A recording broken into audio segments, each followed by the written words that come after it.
Welcome everyone to Monday Match Analysis. I'm Gill Gross. It is the week of the man we call Nicholas Kyrgios. He's won his second title of 2019. He either loses in the first round or he wins the title in 2019. This time the Citi Open, adding to his trophy case. It already consists of Acapulco this year.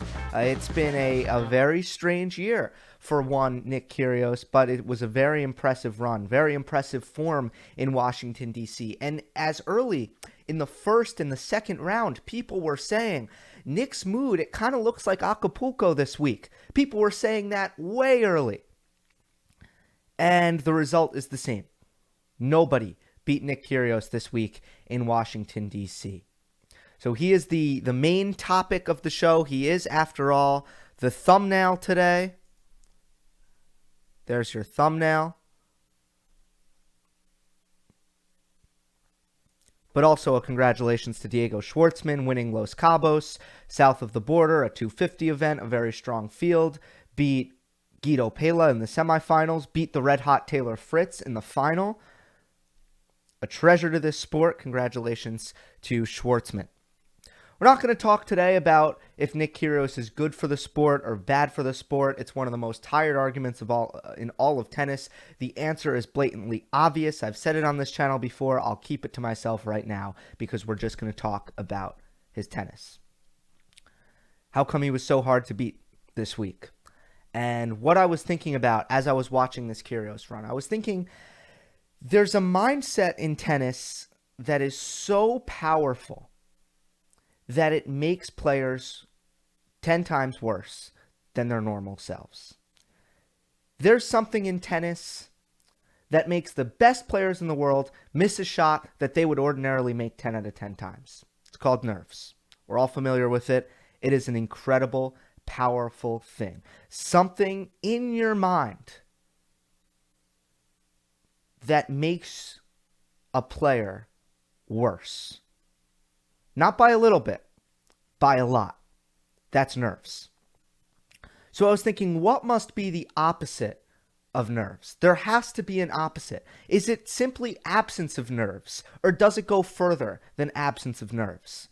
I'm thinking it does. If there's a mindset that can make you hit shots or miss shots that you would almost always make in the biggest moments, then shouldn't there be a mindset that allows a player to make shots that they would normally miss? What's the opposite of nerves? And to me, Nick Kyrgios has that. It's swagger. Swagger is the opposite of nerves. It is the ultimate level of freewheeling. It is an embodiment of the fullest confidence one can have. And it results in playing shots that can't get any looser. There's no tension in Nick's game because he has a level of swagger that really no one else brings to the court. And when he makes incredible drop shots and hits trick shots and flashy shots and flat 105-mile-per-hour forehands, and he's making those shots, and the way he's carrying himself around the court before the point and after the point and during the point with 100% disregard for any concern in the world that perhaps he's going to look like a fool if he hits this shot and misses it, or perhaps he's going to lose this match or lose this point. When he has complete disregard for that possibility, and he has the audacity to go for the shots that he goes for, and he has the audacity to walk around the court like he owns the thing. Is that just Nick not caring, or is that Nick actually using a weapon against his opponent? The weapon of swagger. I think it's a weapon. I think it makes him play better, and I think when you're on the other side of the court, you feel that, and it's intimidating. How could you be intimidated by Nick Kyrgios? The man has never really been deep in a major since he was a teenager, and he went deep in Wimbledon. I think it was 2015. God, that was a while ago. So how could you be afraid of, or maybe it was 2014. How could you be afraid of Nick Kyrgios? because the swagger is, you feel that. And it's disconcerting when you're trying to play Nick Kyrgios. But I also really do think that it allows him to make these shots that we're not used to seeing players make on the court. And it's not just about the flash. Not just flash. It's also effectiveness. I mean, it is drop shots from difficult positions. Again, it is massive forehands on the run. These kind of things, it's not just for the highlight reel. It's winning him points. Of course, you got to pair it with talent. You got to pair it with ability. And a lot of people will say, well, Nick, the talent is overhyped. The man isn't even in the top. Well, now he's in the top 30. The man was outside of the top 30 for years. In what should be the prime of his career. He's in his mid-20s, Nick Kyrgios. And he's not even in the top 30. So what in the world is all this talent everyone's talking about? Well, for much of this week, Nick Kyrgios was serving at the level of a group of players that, let's just say, are often called serve bots. Yeah, he was at an Ivo Karlovic level. He was at a John Isner level. But Nick Kyrgios isn't close to 7 feet like Isner and Karlovic. Serving at a Milos Raonic level. Serving at a Riley Opelka level. He's not that tall. Consider the skill gap between Nick Kyrgios and the players I just named. With respect to guys like Raonic and Kevin Anderson, who have higher skill levels than Opelka, Isner, and Karlovic. But those three guys I just named, the guys close to 7 feet, they serve better than the other two. Kyrgios is serving at that level. I don't have his official height listing, but looks about 6'3" to me. Consider the skill gap between Nick Kyrgios, his ability with his backhand, and how short he keeps that shot, and how he's able to redirect that shot, how precise he hits that shot. I meant his backhand if I said his forehand. His forehand, which he can hit flat, which he can hit heavy topspin, which he can change direction on, which he can do damage from anywhere in the court with. His hands, where he can go to the net and hit drop volleys, where he can hit drop shots from difficult positions. His creativity, where you don't know what shot Nick Kyrgios is going to hit next. When you think about the package of skills that Nick Kyrgios brings to the table, and he's serving like John Isner, that is why people think that if Nick Kyrgios put it together, he could be really difficult to deal with for any player in the world. That is why. Why doesn't that come out consistently? Can get to that a little bit later. I've talked about it. I made a video last year. I said it was titled, "I'm Losing Confidence in Nick Kyrgios." I still don't have a lot of confidence in Nick Kyrgios.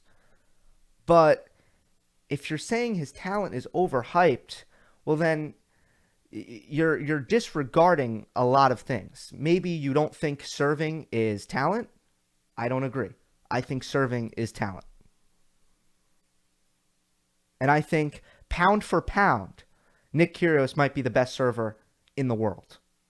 The way he's able to hit his spots. He hurt his back against Daniil Medvedev, and he couldn't pop in the first serve. He couldn't pop his serve 135. And he was so good at hitting his spots and having a serve that's impossible to read and putting the toss in the same place every time and mixing it up that Daniil Medvedev still couldn't return Nick Kyrgios' serve. Get to the Medvedev match a little bit later, but I want to start with the Tsitsipas match and go a little bit into some detail. So Nick Kyrgios has a special way of forcing his opponent into cat and mouse points.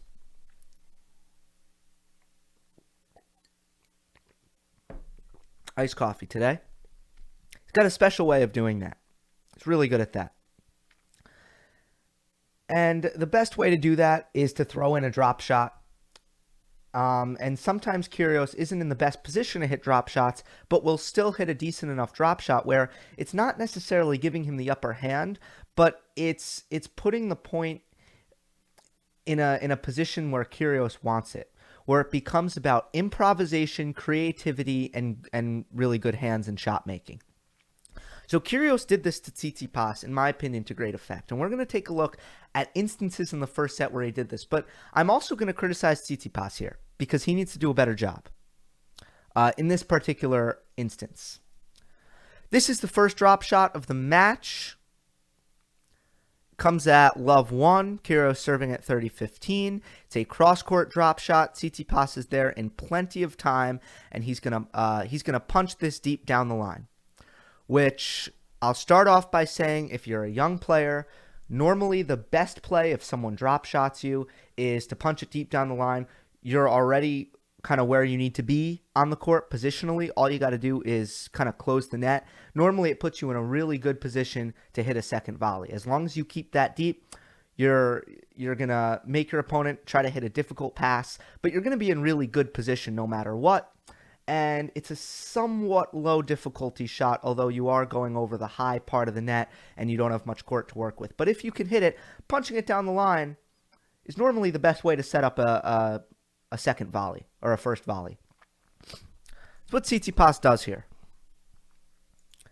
And he hits it well.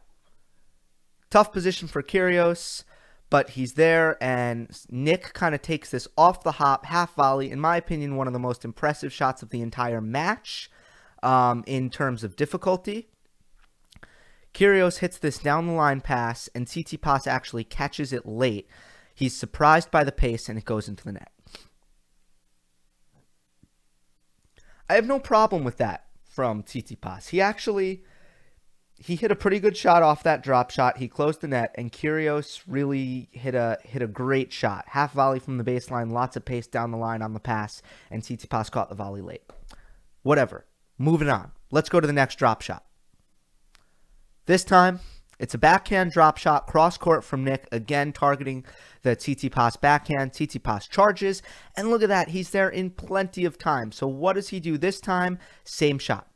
Punches it deep down the line. This time, Kyrgios is there, but Tsitsipas on serve.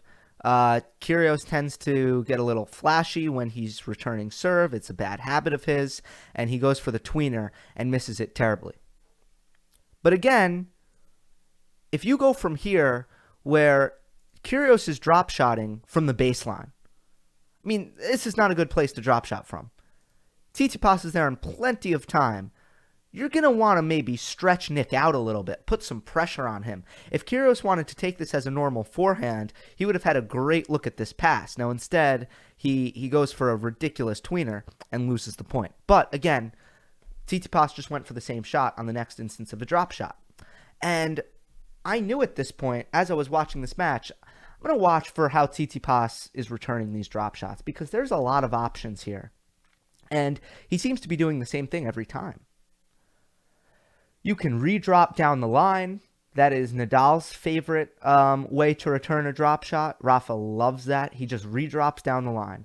And it's always, he's very close to the net, and it's a very short distance to the other side of the court. So it's a strong drop shot. You can go short cross-court angle, which is probably after the punching it deep down the line, probably normally the second best option. You get the low part of the net, and you get a nice position to hit an angle shot from if you have good hands. Or if you're there in this much time, you can try to hit over the ball and get some pace on it, and you can go wherever you want with it. But when you're there in this much time, and I know it can be difficult, you can try to hit over it. But Tsitsipas does none of that. Let's go to the next drop shot. Again, this is a down-the-line drop shot. Nick is behind the baseline. And yeah, Tsitsipas is far back, but if you have decent speed and someone's hitting a drop shot from behind the baseline, you're going to get there. Kyrgios is just trying to make this a cat and mouse point. That's all he's trying to do. And Tsitsipas gets there once again. in plenty of time. Hip level. Slices it again. Continental grip. Doesn't hit over it. Same shot. This time he punches it long down the line. Again, the drop shot works for Kyrgios. Again, Tsitsipas goes for the same shot. Here's what I'm talking about. Here's the Tsitsipas drop shot. Skip to the third set. Kyrgios charges, gets there, hits this at the level of his knees. So this is a more difficult retrieval for Kyrgios. But he understands he has options other than to punch the ball deep. He's going to use his hands and hit a winner cross-court angle. And I just didn't see Tsitsipas coming up with these kind of shots off of Kyrgios drop shots. And Kyrgios is a very frequent drop shotter. You have to be ready to reply effectively to these drop shots. So now we skip ahead to 7-all in the third set tiebreak. The match is on the line. And this is a weird net cord that kind of catches Kyrgios off guard. Look at Tsitsipas when this ball is struck. He knows the drop shot is coming. Really good anticipation. And Kyrgios should be, for lack of a better term, screwed here. Tsitsipas is already charging in when he's hitting the drop shot, and he's in the alley 3-4 feet behind the service line. What's going to happen here? Tsitsipas is going to have a great shot at this next ball. And he does. Waist to knee level. Kyrgios isn't even recovered. But again, continental grip from Tsitsipas. He doesn't hit over it. Okay, that's fine. No problem. What's the one shot that Tsitsipas probably shouldn't hit here? If you're watching on YouTube, and this is going to be tougher if you're listening, but Kyrgios is in his backhand corner. And Tsitsipas has a ball in the middle of the court, inside the service box, between his hips and his knees. And he's continental grip. He could redrop cross court. He could punch it deep cross court because Kyrgios isn't recovered. But instead, he goes to his instinct and what he's used to and what he's comfortable with. And it is not the right shot. He does absolutely nothing with this ball. Gives Kyrgios an easy look at a backhand pass. Kyrgios directs it down the line. Tsitsipas makes a stretch volley. And now Nick gets a second look at a pass. He's going to flick it down the line again. And this time Tsitsipas misses the forehand volley. Kyrgios goes up 8-7. This is the mini break. And on the next point of the match, Nick asks a fan behind him, "Where should I serve it?" The fan says out wide, and Kyrgios hits an ace. And if you missed it, on match point in his last 3 matches against Gombos, Tsitsipas, and then, wrong match. And Medvedev, he asked the fan, this is the Tsitsipas match. So instead, he asked the fan, "Where should I serve it?" The fan says, "Serve it to his backhand." Kyrgios goes to the Tsitsipas backhand, short return, hits a forehand winner on the next ball. So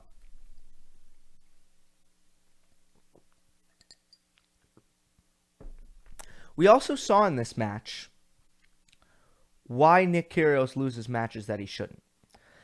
In the first set against Tsitsipas was the best set of tennis I've seen him play in quite some time. Since Acapulco against Nadal. What a set of tennis. Wins at 6-4, was nearly unplayable on his serve. Again, serving like Isner and following it up like, let's just say, better than Isner.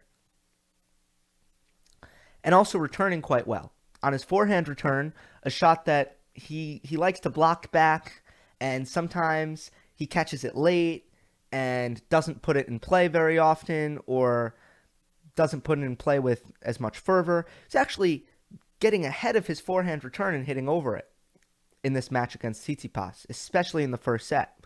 What a set. Incredible. And then early in the second set, Kyrgios still kind of has this kind of workmanlike attitude that he's had all week. I watched the Gombos match, won at 6-3, 6-3. I mean, it was a perfect mentality from Kyrgios. Having fun, but also very focused throughout, without any blips, without any lapses in concentration. But in the second set, someone in the crowd shouts out. I still don't know what they said. Maybe it's my sound system on my computer, or my television. I don't know what was said. But Kyrgios got upset with people talking in the crowd, people making noise in the crowd, and lost the second set because of it. And there's no excuses for that. And I have no sympathy for that. You get over it. It's a crowd. Some people are going to talk. Some people are going to make noise. Good luck in New York at the US Open if you can't deal with a little noise in the crowd. Good luck in New York. Just what's going to happen. And you can't control it. Nick lets it control him. He can't control it, but he lets it control him. And at some point in his career, it will serve him well to learn that what is out of your control, you can't control, so you don't worry about. Very simple principle. I mean, could you imagine Federer, Djokovic, or Nadal beginning to tank because someone said something in the crowd? It would never happen. Of course. I mean, it's almost obvious. I don't even know why I said that. But yeah, it would never happen. And it was a ridiculous second set by Kyrgios where he got broken after someone in the crowd shouted out, and then he didn't try for the rest of the set. Still held serve a lot because his serve is just that good where he can tank and still hold serve. But it was ridiculous. And then in the third set, I think the level of returning from Kyrgios, which is his strength, it went down, and Tsitsipas really settled into the match, played a good third set. It was high quality all around until that tiebreak. It could have went either way because Tsitsipas is just that good. He was playing shot for shot with Nick for the most part, but at 7-all, Kyrgios wins a cat and mouse point. And I think that was an interesting way to end it. Again, I was watching the whole match thinking, I was watching the whole match knowing that I was going to do a breakdown on the way Tsitsipas was handling the drop shots. And then, I love it when this happens. 7-all in the third set tiebreak. Another example. And it swings the match. I love it when that happens. Some quick words on the Medvedev match. I don't have any screenshots, and we will get to a Montreal Rogers Cup preview. I apologize for not teasing that in the beginning, but hopefully you saw the title of the video or the podcast, and you know that Montreal preview is coming up. The Medvedev match was interesting. Kyrgios wins 2 tiebreaks. The level of returning was really atrocious on both ends. Kyrgios' return was really bad. And Medvedev's returning, a little bit more sympathetic because Kyrgios' serve is so good. But it was subpar returning by both of these players. And they really weren't getting much in the court, not giving themselves much of a chance to break serve. And I don't think there were any breaks in this match, if I'm not mistaken. Kyrgios, though, I mentioned he hurt his back in the first set and used incredible spot serving to continue a high level from the serve, and then he eventually loosened up in the second set and started moving with the kind of freedom that we've seen him move with all week. The injuries will keep coming. I'll save this for after the match, after I get through this match. But again, Nick, he was bothered with his right arm. He was bothered with his back, and the knees kind of held up, but he had, of course, tape on his knees, which he always has. Or actually, was there tape? I know coming into the week, he's had some trouble. All year he's had trouble with his knees, but they seem to behave on this occasion. I do think, though, what Kyrgios does really neutralizes Medvedev's game. Because Medvedev's game, the crux of Medvedev's game is I'm more consistent and I have better cardio and I remain unattackable because my ball is deep, my ball stays low, I'm fast laterally, you can't attack me, I'm more consistent, and I have better shot tolerance. So how are you going to win? That's how I look at Medvedev's game. It's very difficult to find paths to victory against Medvedev. He also has he does a spectacular job redirecting his backhand down the line, and controlling with his backhand from the center of the court. I thought in this match his forehand was actually better than usual at generating. But what Kyrgios is a great generator of offense. So I don't think the whole Medvedev is rather unattackable at all times. I don't think that applies against a player as offensively talented as a Nick Kyrgios. So I went back and I looked at some other players that I liken to Kyrgios in terms of firepower. I looked at Roger Federer, and Federer has beaten Medvedev in about an hour now in the last 2 times they've played, straight sets, no problem. Ever since the first time they've played, which Federer also won. So head-to-head, it's 3-0 Federer. The last 2 times, Federer has blown out Daniil Medvedev. Great offensive generator. Went back, looked at Fabio Fognini. Fognini lost last time he played to Medvedev, but beat him the 2 times prior. I think in general, when you have a player who's as comfortable with generating offense as Kyrgios, Medvedev's just not going to pose as much of a problem as he normally does. You have the firepower from the Kyrgios serve. You have his ability to approach the net. I don't think Medvedev has good passing shots because he lacks spin. So he doesn't do a good job of dipping the ball below the net. He doesn't create the angles that most players can come. If you can come straight to the net, and Kyrgios did a good job serve and volley in this match as well, if you can find ways to come to the net, if you can drop shot Daniil Medvedev, hands aren't that good, bring him to the net. Medvedev's volley is one of the weakest parts of his game. So if you can use creativity and you have a large arsenal of offensive firepower, if you have a forehand big enough to do damage from the back of the court, even when Medvedev hits trades that against most opponents are unattackable, well, you have a good chance at beating him. If you can use the short slice against Daniil Medvedev and try to draw him into net, like I think he played Dan Evans earlier. Was it in Queens? I meant to look at that before I started. He played someone who just short chip all day, and Medvedev couldn't handle it. That's what Federer's done to him now the last 2 times. Short chip. When you have these weapons, what Daniil Medvedev does is eradicated. He loves rhythm. He wants long rallies. He wants to beat you with shot tolerance and cardio.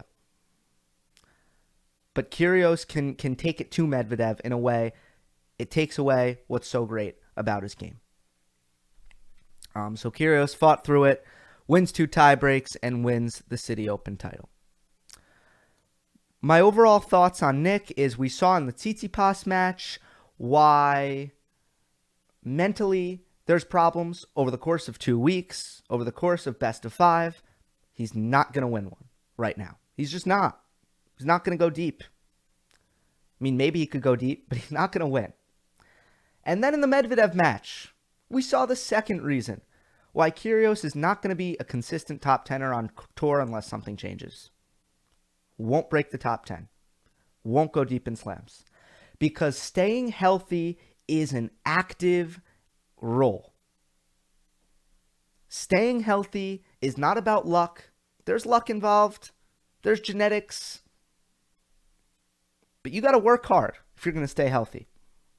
If I go out right now, if I, Gill Gross, go and train 4 hours a day and play tournaments, I'm going to get injured.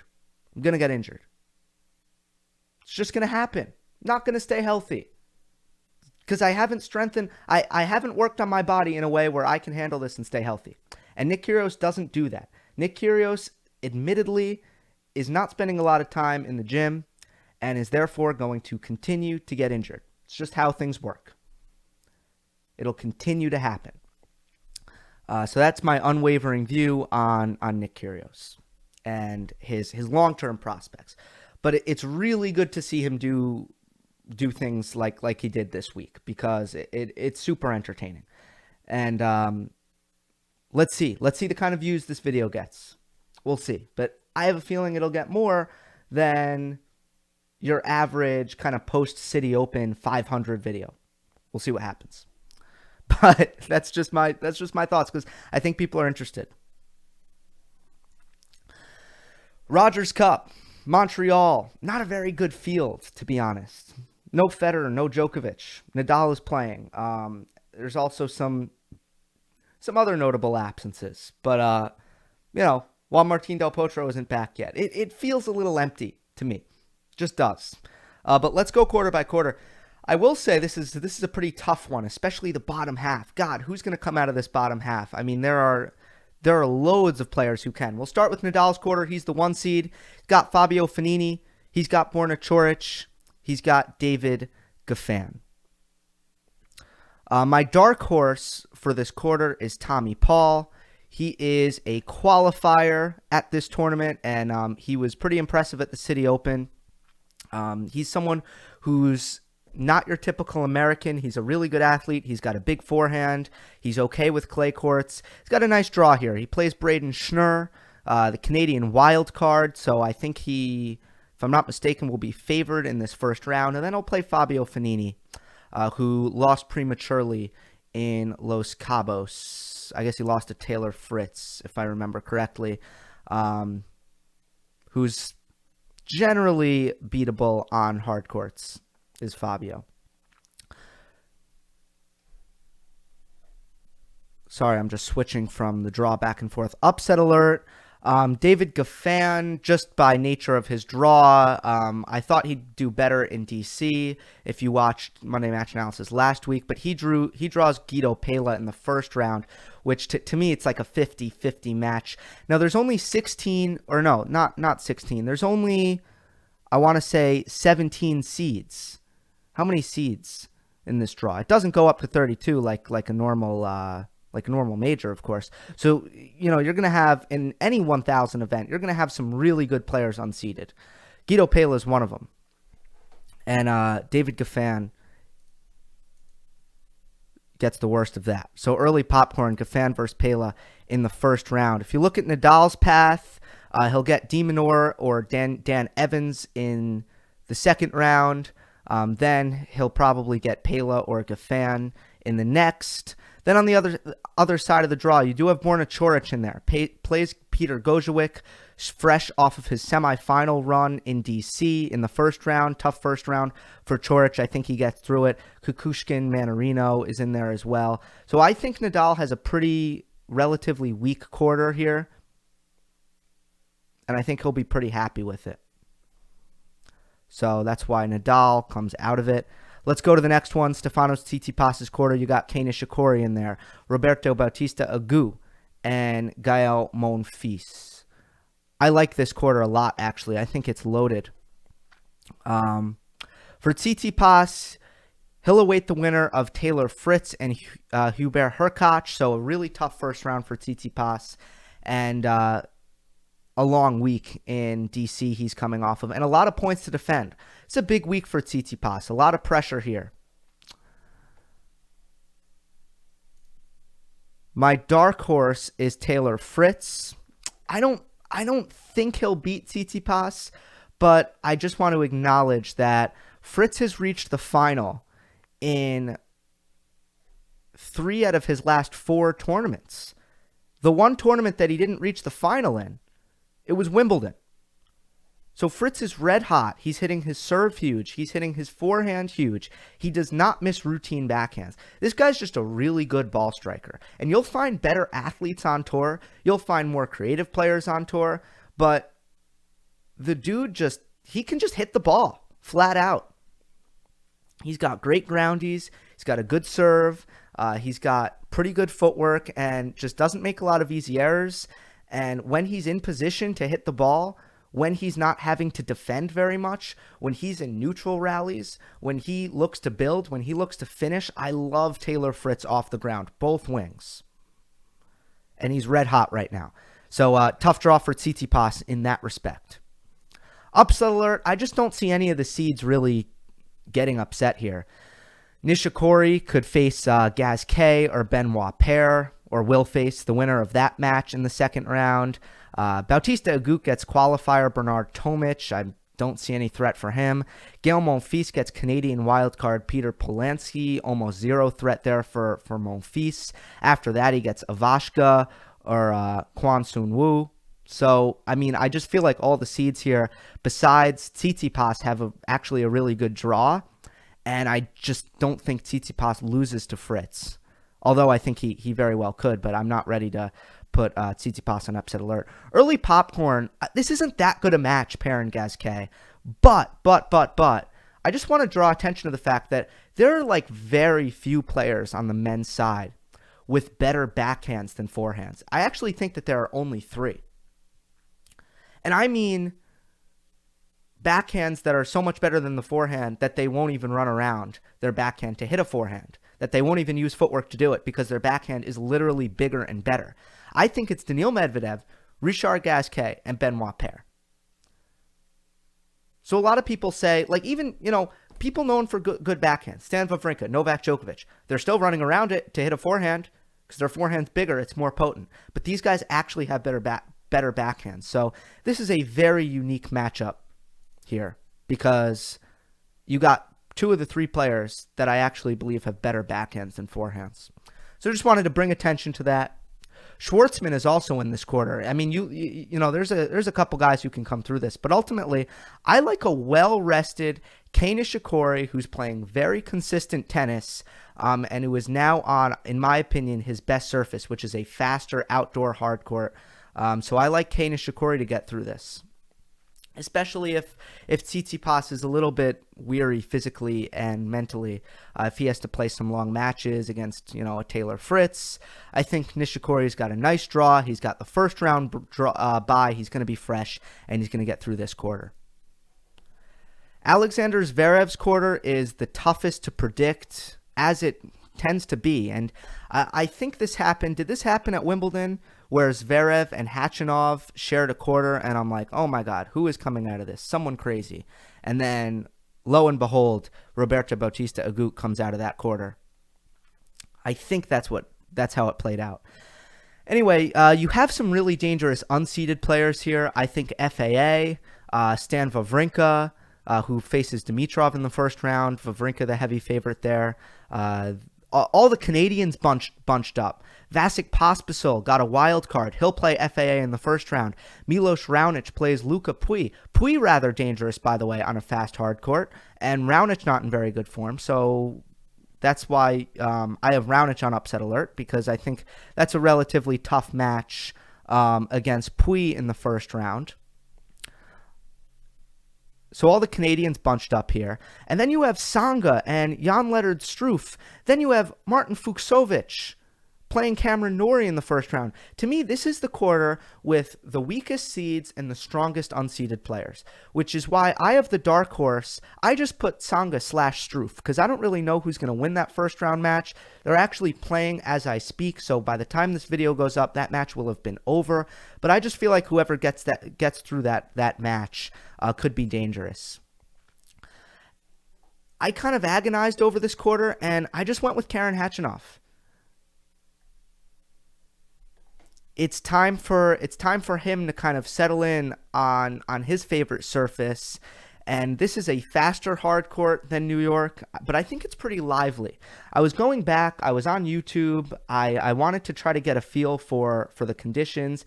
I think this is a pretty lively hard court, a rather high bouncing hard court that's going to take Karen Khachanov's heavy spin pretty well. And I think it'll suit him. I wasn't really sure who to go with here.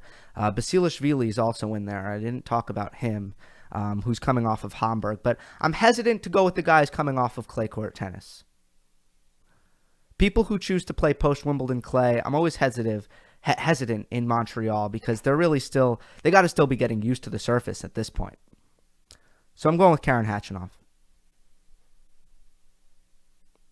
And Zverev, I just want to say, I think we'll have a really tough second round. I think it'll be Fucsovics, who I think is probably the most underrated player in the sport.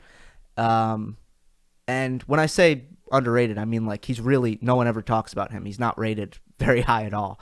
So, I mean, he's not spectacular. I just think he's always dangerous and kind of underappreciated. And then Struff or Tsonga. So I think Zverev's going to have a tough go. Finally, video coming up on 40 minutes, we go to Dominic Thiem's quarter. Thiem, Daniil Medvedev, John Isner, Marin Cilic.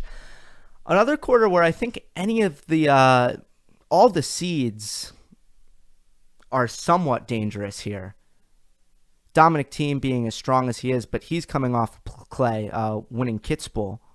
Congratulations to Dominic Thiem, by the way. Huge win for him in front of his home his home fans. I was very happy for Dominic, and I think that's a good way to go into the hard court season because, I mean, it's just mentally always nice. Remember Djokovic won the Davis Cup in 2010 and how good that made him feel going into 2011? I just think winning in front of your home fans is just a nice it's a nice refresher for players. So I think that's a nice win for Thiem going into hard court season. Medvedev is so strong on hard courts. No one wins more than him on hard courts in the last 16 months or so. And then John Isner. Marin Cilic looked better. He lost to Medvedev ultimately, but he looked better in Washington, D.C. So I kind of have an eyebrow raised right now with Marin Cilic. Dark horse, Shapovalov. I don't feel too strongly about this, but again, he's getting Dominic Thiem coming straight off clay court tennis. And he's generally really good at this tournament.